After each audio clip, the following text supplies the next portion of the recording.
The catering cart wasn't supposed to be there, and Rachel Doyle knew it before she could explain why. She was 3 tables away, clearing dessert plates in the Ashcroft Hotel's Grand Lobby Lounge, half listening to the low hum of a private cocktail reception, when her eyes caught on a man in a service uniform wheeling a covered silver cart toward the lobby's center display. Something about him snagged her attention, not his face which she didn't recognize, but the way he moved, too deliberate, too careful, like a man performing familiarity with a space he didn't actually know. Rachel had worked events at the Ashcroft for 4 years. She knew every catering staffer by sight, knew the schedule for tonight's private reception down to the minute, and that man wasn't on it. She didn't think so. She crossed the lobby fast, grabbed the arm of the man she'd been serving drinks to for the past 20 minutes. A composed, dangerous-looking stranger everyone in the room had been quietly orbiting all evening, and hauled him bodily through the swinging kitchen doors. "What the hell?" he started, wrenching against her grip. The explosion hit before he finished the sentence. The blast tore through the lobby behind them with a force that shattered glass, buckled drywall, and sent Rachel and the stranger sprawling hard onto the kitchen's tile floor, debris raining through the swinging doors in their wake. Rachel's ears rang with a high, deafening whine. Smoke curled under the doorframe. Somewhere beyond it, screaming had already started. She pushed herself up, disoriented, checking her own hands for blood before checking his, and found blood there too, a shallow gash along his temple from flying debris, dark and startling against pale, shocked skin. "Are you hurt?" she managed, voice raw. The man stared at her like she'd spoken a language he didn't recognize. "You just saved my life," he said. "You don't even know who I am." "I know you're bleeding," Rachel said, already grabbing a clean kitchen towel, pressing it to his temple with hands that had gone steady despite the ringing terror in her ears. "That's enough for right now." Hotel security burst through the service entrance seconds later, weapons drawn, chaos spilling in behind them, shouted questions, the wail of approaching sirens, the particular controlled panic of trained men realizing an attack had happened directly under their watch.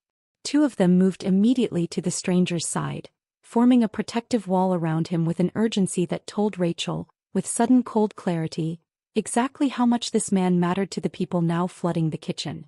"Mr. Carbone," one of them said, "we need to move you now." "Carbone."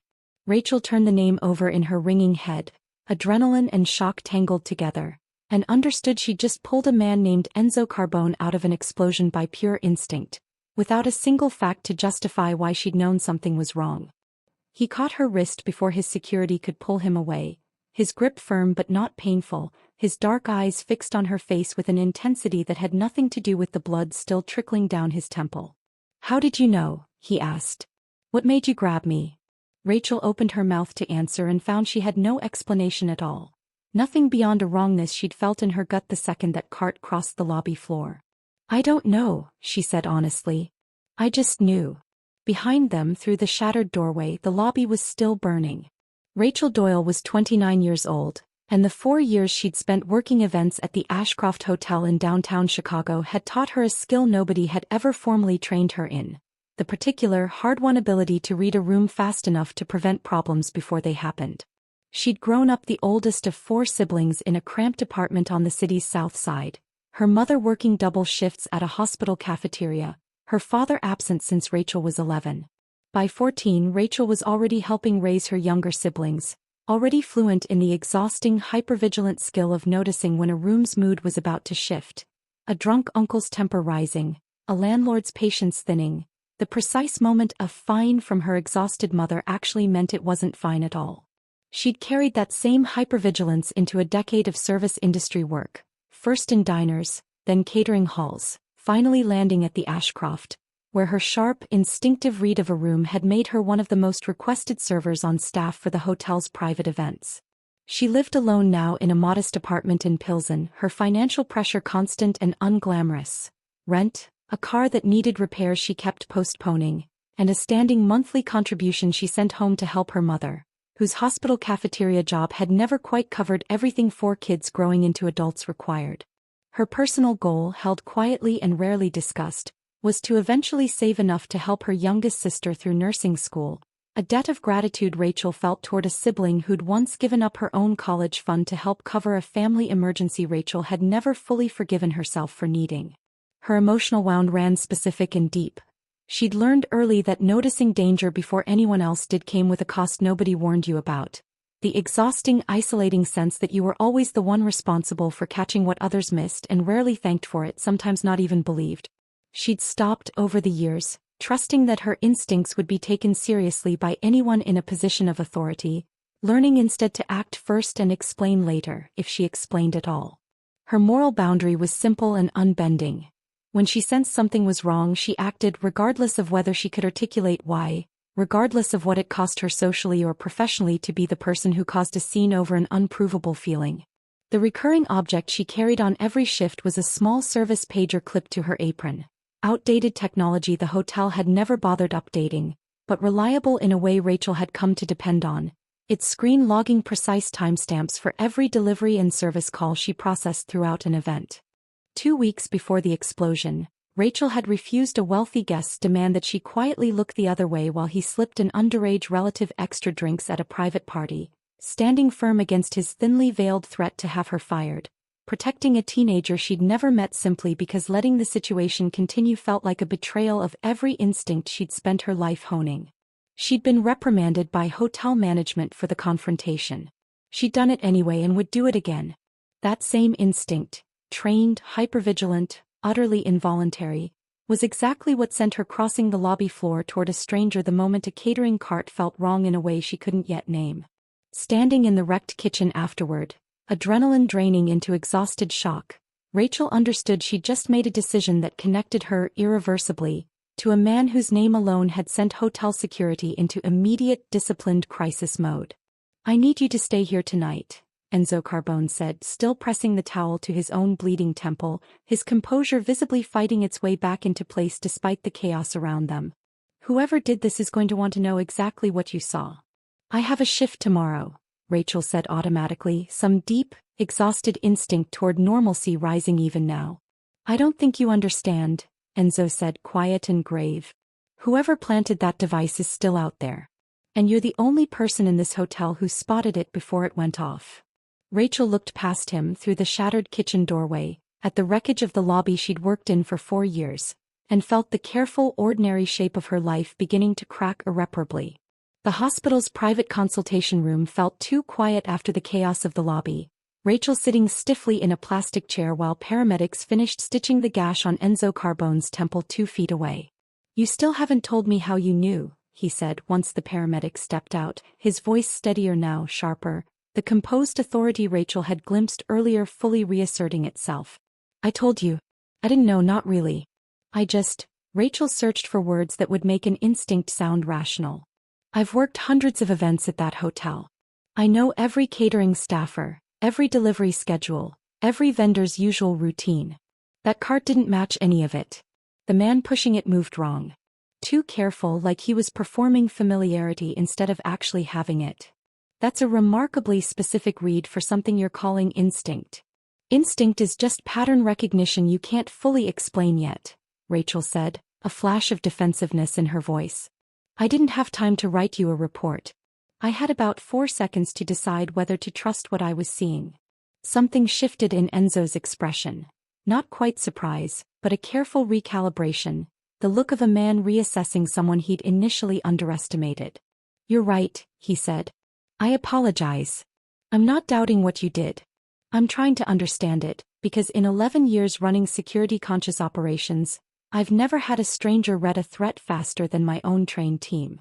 "Your team didn't catch it at all," Rachel pointed out. "No," Enzo admitted, something grim crossing his face. "They didn't." Rachel studied him properly for the first time since the chaos had settled. Dark eyes, controlled exhaustion, an authority that radiated off him even seated in a hospital gown with a fresh line of stitches along his temple. "Who are you?" she asked. "People don't get hotel security details like that for nothing." "My name is Enzo Carbone," he said. "My family has shipping and marina interests across this city. Also, other interests, older ones that come with the name if you know Chicago well enough to recognize it." Rachel's stomach tightened. He did know it. Every service worker who'd spent time around the city's wealthiest clientele eventually learned which names carried weight beyond simple money. "Mafia," she said flatly. "That's the word people use. Enzo said, not denying it. Every rational instinct told Rachel to end this conversation immediately, to give her statement to hotel security and go home and forget she'd ever grabbed this man's arm. But something about his directness, offered without excuse, without minimizing what it meant, kept her rooted in her chair. Someone tried to kill you tonight, she said slowly. And you think I saw something that could identify them? I think, Enzo said, that whoever planted that device is going to realize very quickly that a waitress spotted their delivery before anyone else in that lobby did. That makes you a witness they can't afford to leave unaccounted for. That's not my problem to solve, Rachel said, though her voice carried less conviction than she wanted it to. It became your problem the moment you grabbed my arm, Enzo said, not unkindly. I'm not trying to frighten you unnecessarily. I'm being honest about the danger because I'd rather you understand it clearly than discover it the hard way. Rachel absorbed that, weighing the specific cold fear building in her chest against her fierce, instinctive resistance to being pulled into someone else's danger. What exactly are you asking me to do? Tonight, stay somewhere secured while my people investigate, Enzo said. Beyond that, I need to understand what you actually saw. Details. Timing. Anything your instincts caught that my security team missed. I have a job, Rachel said. A life. I can't just disappear into whatever this is. I'm not asking you to disappear, Enzo said. I'm asking for your help and offering my protection in return, for exactly as long as this danger is real and not a single day longer than that. Rachel considered it, exhausted and frightened and unable to shake the specific unglamorous truth that her instincts had just saved a stranger's life and now threatened her own. One night, she said finally. Secured location. Then we talk about what comes next. Agreed, Enzo said, something like genuine relief moving behind his careful composure. Their conversation was interrupted by one of his men, appearing in the doorway with a tablet, expression grim. Boss, he said. Hotel security just confirmed something. Miss Doyle's apartment building lost power 20 minutes ago. No reported outage on the grid. Rachel's blood went cold. Enzo's jaw tightened, something dangerous moving behind his controlled expression. That's not a coincidence, he said quietly. That's a message. The safe house Enzo's people arranged for that first night was a modest, heavily secured apartment 2 neighborhoods from Rachel's own. And though she'd agreed to one night, Enzo's presence in her life over the following days made clear that one night had never been a realistic boundary. He requested her by name at every subsequent security briefing, insisting she be present when his investigators reviewed the explosion's forensic details, trusting her instincts in a way that unsettled her more than his wealth or reputation ever could. You don't need me in these meetings, Rachel told him after the third briefing in as many days. I gave my statement. I don't have anything else useful to add. You caught something my entire security team missed, Enzo said. I'd be a fool not to keep asking what else you notice. The external consequence of his growing reliance on her arrived faster than either expected. Enzo's cousin Marco, who oversaw the family's legitimate marina holdings, cornered him in his office with a visible alarm. People are asking why a waitress is sitting in on classified security briefings, Marco said. It's making certain people nervous, Enzo. If whoever planted that device realizes how much weight you're putting on her observations, that makes her considerably more of a target than she already is. I'm aware of the risk. Are you? Because from where I'm standing, it looks like guilt is clouding your judgment. You've been distracted since Nico died, believing you could have caught a warning sign you missed. I understand why this woman's instincts feel like a second chance to you. That doesn't mean putting her in the middle of an active threat is the right call. Enzo's jaw tightened at the mention of a name Rachel hadn't heard before, though she filed it away carefully, sensing its weight without yet understanding its meaning. The investigation moved fast after that conversation, Rachel's practical ground-level knowledge of the hotel's operations proving invaluable in ways Enzo's own trained security team consistently missed. She noticed inconsistencies in staff badge records that didn't match actual shift schedules. She recognized delivery timing that didn't line up with the hotel's usual vendor patterns. She flagged, almost offhand, that the exact timestamp on her own service pager, routine, automatic, unglamorous technology nobody had thought to check, had logged the catering cart's arrival down to the minute. That timestamp doesn't match any authorized delivery on the hotel's schedule, she said, during one late-night review session. scrolling through her pager's log. Whoever brought that cart in wasn't working with hotel catering at all. Enzo went very still, cross-referencing the detail against his own notes. That's not something my security team flagged. Your security team doesn't carry a pager that logs every delivery interaction automatically, Rachel said. I do. It's not talent. It's just outdated technology nobody bothered replacing. You keep calling everything you notice unremarkable, Enzo said. It's not unremarkable, Rachel. The consequence of her growing involvement escalated within the week. Rachel returned briefly to her actual apartment to collect additional belongings and found her door had been tampered with. The lock mechanism scratched, clearly attempted rather than successfully breached, but unmistakably deliberate. She called Enzo immediately, adrenaline cutting through her attempted composure. Someone tried to get into my apartment. The lock's damaged. Enzo's response was instant, sharp with alarm. Don't go back there again. I'm sending a car. Enzo, I told you I wanted to keep my own life intact through this. I know, he said, and the genuine regret in his voice was unmistakable. I'm sorry. Whoever's responsible for that explosion knows exactly how close you're getting to identifying them, and now they're escalating. I need you somewhere I can actually protect properly. Rachel stood in front of her damaged apartment door, feeling the careful, hard-won independence she'd built her entire adult life begin to fracture around her. If I do this, she said finally, it's on my terms. I will keep my job. I'm not disappearing into your world completely. Agreed, Enzo said without hesitation. Whatever you need. She packed a larger bag under the watchful eye of his driver 20 minutes later, her service pager, still logging its quiet, reliable timestamps, tucked carefully into her coat pocket, and didn't look back at the apartment she'd called home for 3 years. Whatever came next, there was no simple path back to her ordinary, careful life anymore. 2 days later, reviewing security footage together in Enzo's downtown office, Rachel noticed something that made her go cold. That man, she said, pointing to a grainy frame showing the catering cart's arrival at the hotel's loading dock. I recognize his walk. He was at the marina 3 weeks ago, during your dock rights negotiation. I served drinks at that meeting too. Enzo's expression sharpened instantly, dangerously. You're certain? I don't forget faces or walks, Rachel said. It's the same man.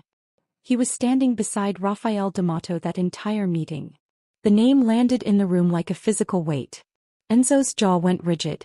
Rafael's the rival bidder on the marina contract I'm finalizing this month, he said slowly. If his man planted that device. Then this was never random, Rachel finished. This was business. Enzo's downtown residence, where Rachel now stayed under heavy but discreet security, felt increasingly less like a temporary safe house and more like a shared, complicated space neither of them fully acknowledged out loud. Scene 1 came the next morning, practical and immediate.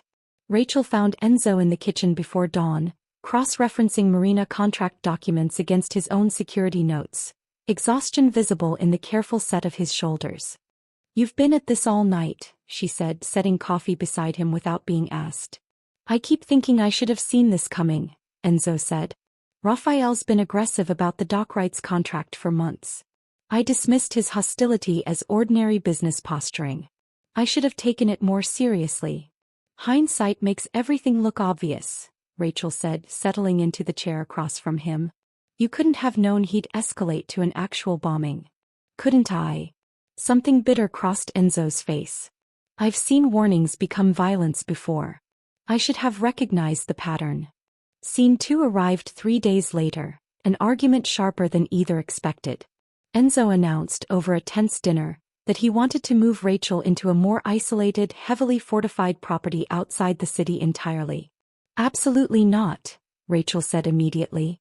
We agreed. I keep my job, I keep some version of my life. You don't get to keep expanding what protection means every time you get nervous. Rachel, if Rafael realizes you can place his man at that meeting, then we address that specific danger, but isolating me completely doesn't make me safer, it just makes me more cut off, she said, voice rising with genuine frustration. I've spent my whole life being the one who notices danger and handles it myself. I am not going to become someone who just waits helplessly in a fortress while other people decide what's best for me.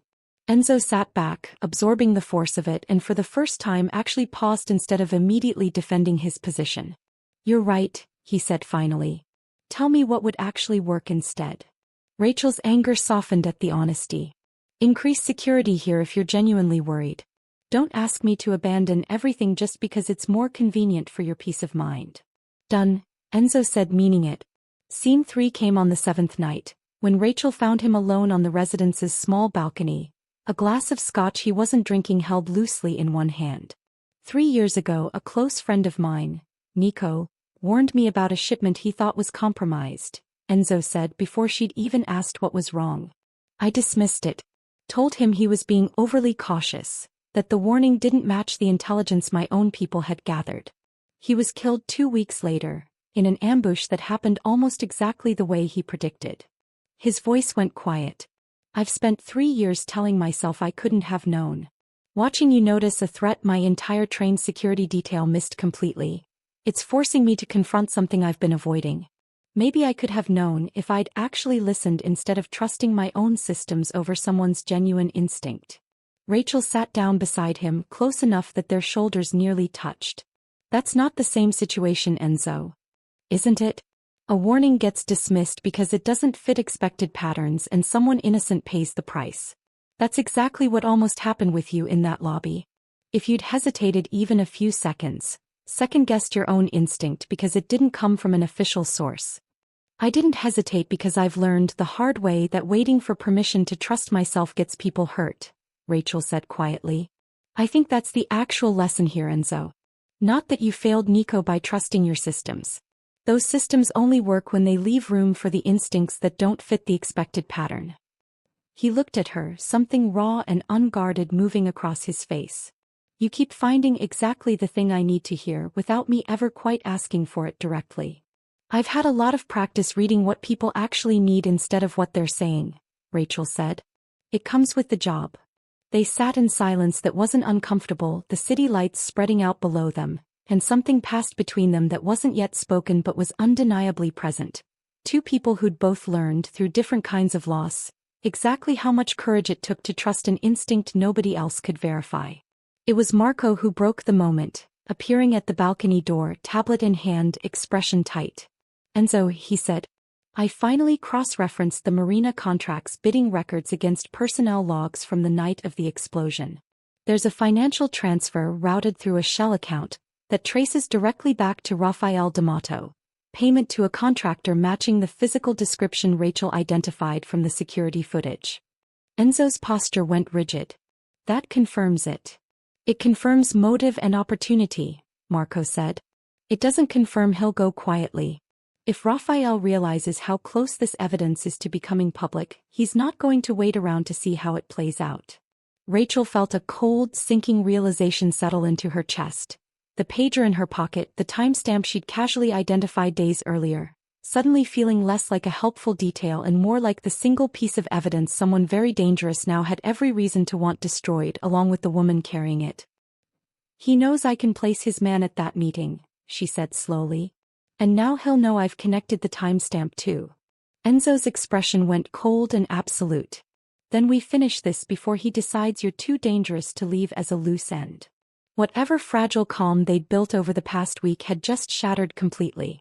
The full scope of Rafael D'Amato's plan became clear over the following 2 days, as Enzo's investigators traced the shell account's full trail. A calculated, months-long campaign to eliminate Enzo as competition for the marina's lucrative dock rights contract, culminating in an explosion designed to look like an untraceable act of random violence rather than a targeted assassination. He wanted the contract badly enough to kill for it, Rachel said, sitting across from Enzo in his office. The financial evidence spread between them. Rafael's always resented that my family's marina holdings have outpaced his for years, Enzo said, voice flat with barely controlled fury. This contract would have finally tipped the balance in his favor. He decided eliminating me was worth the risk. And now he knows I can connect him to it. Which makes you his most immediate problem, Enzo said grimly. The confrontation happened faster than either expected.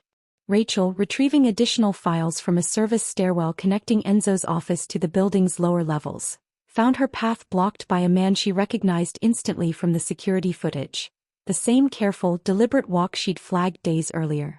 "You've caused Raphael quite a lot of trouble," the man said, his voice low and controlled in a way that sent every instinct in Rachel's body into immediate alarm. A waitress with a good memory. Inconvenient. "Enzo's people already have everything they need," Rachel said, backing carefully up the stairwell, calculating distance and exits with the same rapid, practiced instinct that had saved Enzo's life days earlier. "Whatever happens to me now doesn't change what's already been found." "Maybe not," the man said, closing the distance. "But it removes the witness who could testify to seeing my face directly. That still matters." Rachel's pulse hammered, but her training, years of reading dangerous rooms, calculating threats before they fully materialized, kept her voice steady despite the fear. "You planted a bomb in a hotel lobby full of innocent people. That's not a controlled, professional operation. That's reckless enough that Raphael's already exposed whether you silence me or not." Something in the man's expression flickered, genuine calculation warring with cornered urgency.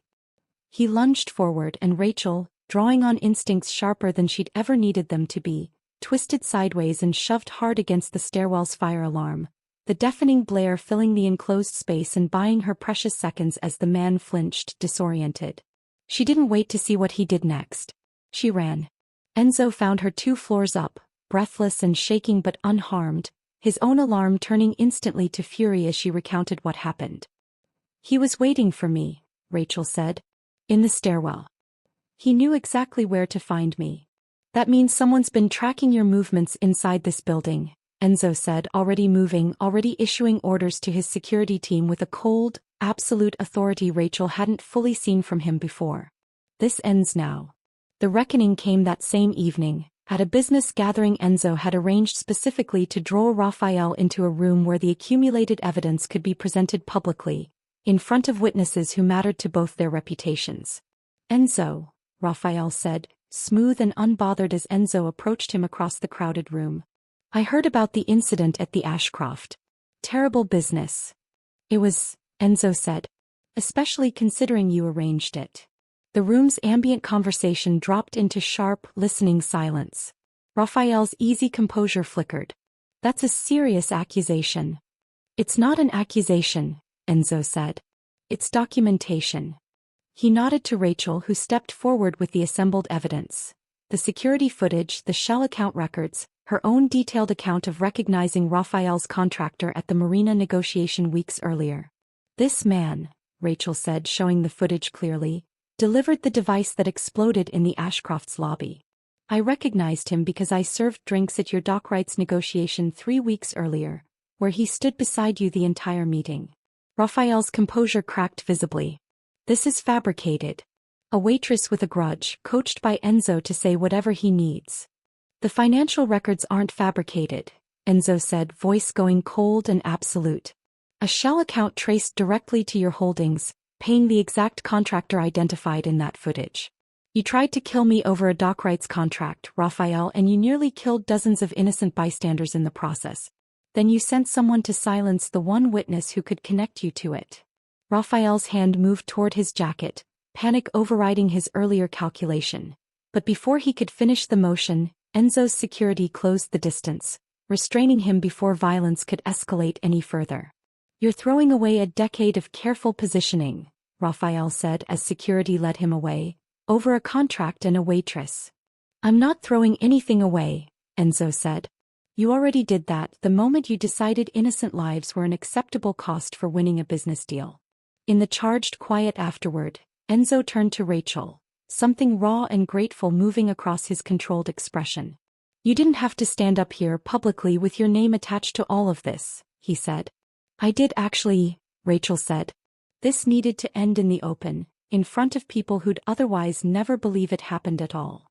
Raphael's arrest, finalized within days on charges of attempted murder and reckless endangerment, should have ended the danger entirely, but the marina's dock rights contract, still pending final approval, remained tangled in the fallout of his exposure in ways that forced Enzo into a decision he'd been avoiding.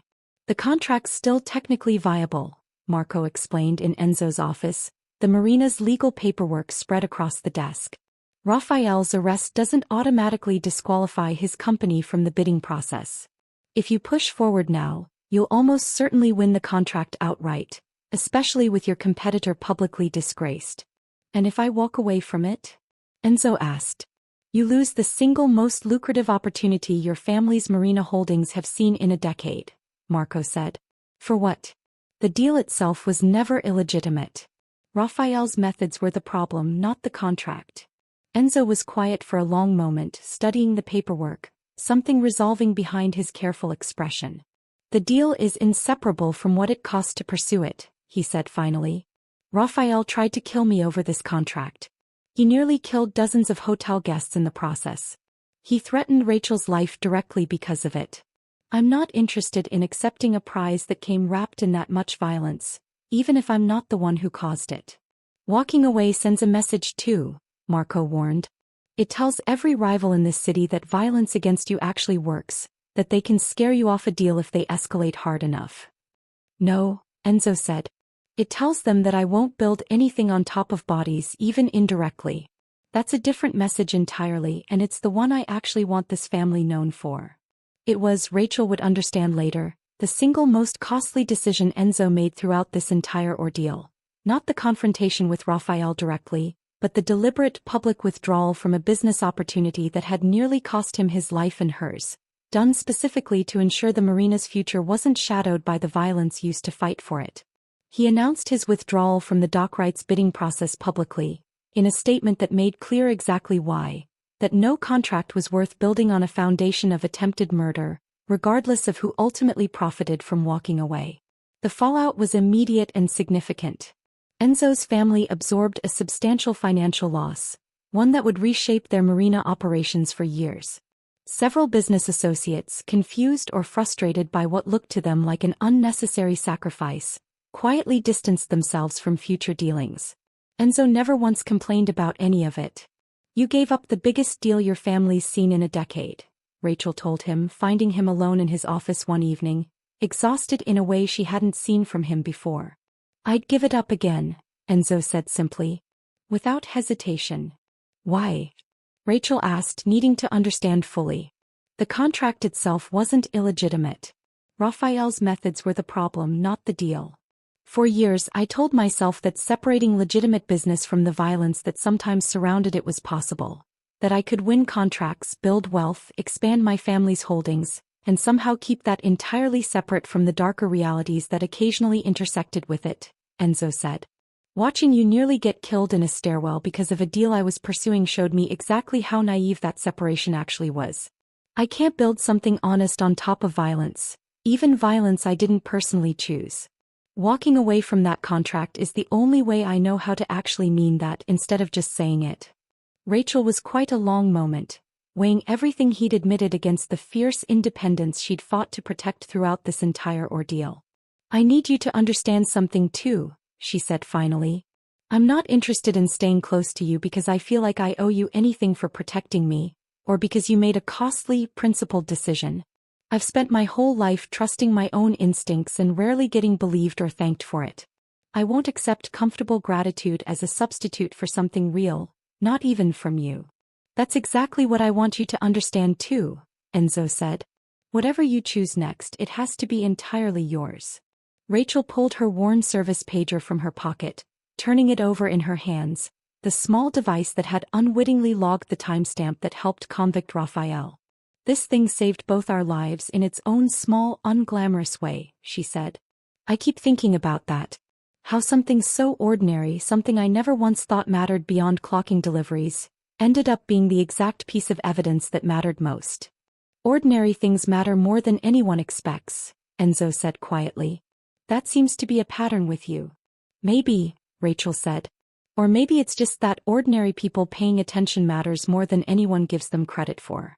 The formal case against Raphael concluded 3 weeks later, his conviction secured largely through the combination of financial records, security footage and Rachel's precise, detailed testimony connecting every piece into an undeniable timeline.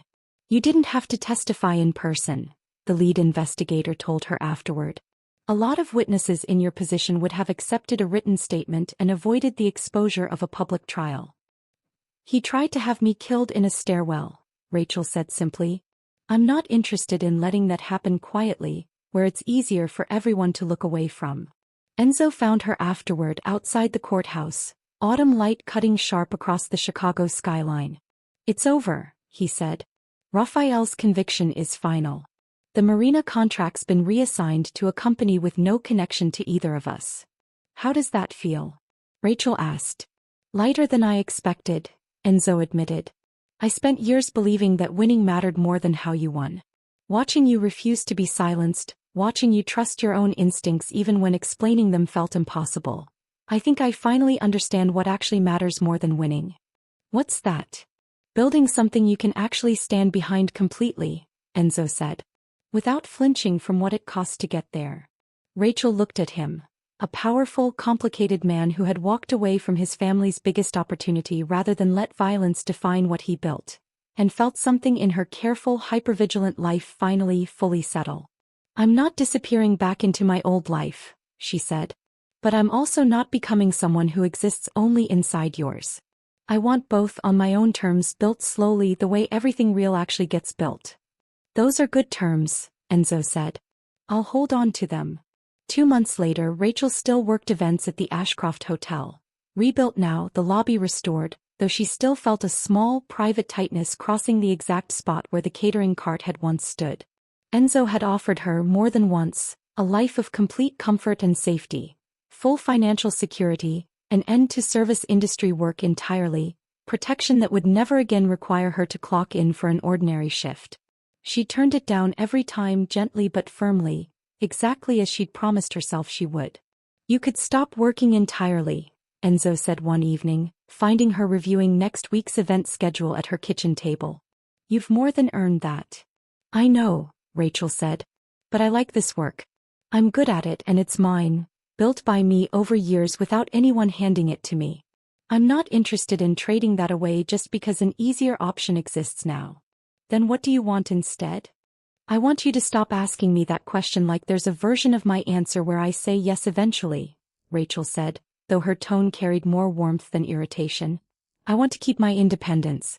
I want you beside me, not managing my choices for me. Those aren't negotiable terms, Enzo. They're just who I am. I know, Enzo said, something soft moving behind his careful expression. I keep asking because some part of me still expects the answer to change. I'm working on that.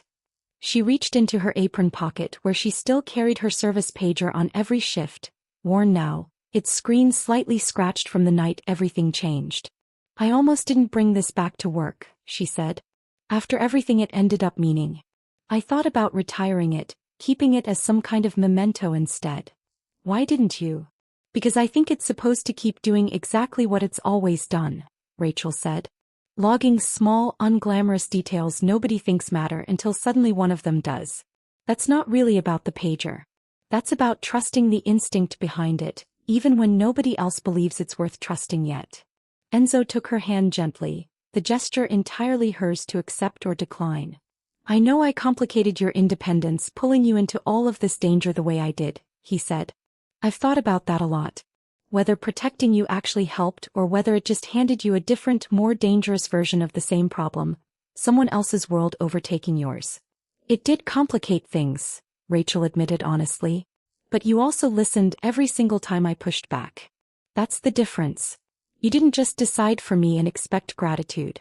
You let me set the terms even when it clearly would have been easier for you not to. Then let's keep building it that way, Enzo said, together on whatever terms actually work for both of us. She closed the distance between them herself, deliberate and certain, and kissed him. The choice entirely hers, made with eyes open to exactly what it had cost and exactly what it had given her in return. Rachel still clips that same worn service pager to her apron every single shift, still trusts the quiet, unglamorous instinct that once told her something was wrong before anyone else in that lobby noticed. She still believes, more firmly now than ever, that the bravest thing a person can do sometimes has nothing to do with certainty at all. Just the willingness to act on what you feel even when you can't yet explain why. If this story stayed with you, I want to know what you think. Was Rachel right to trust her instinct and pull a stranger to safety, or was she reckless to get involved in danger that was never actually hers to carry? Tell me your honest answer in the comments and why you believe it. If stories about quiet instinct proving braver than certainty resonate with you, subscribe. The next one is coming soon.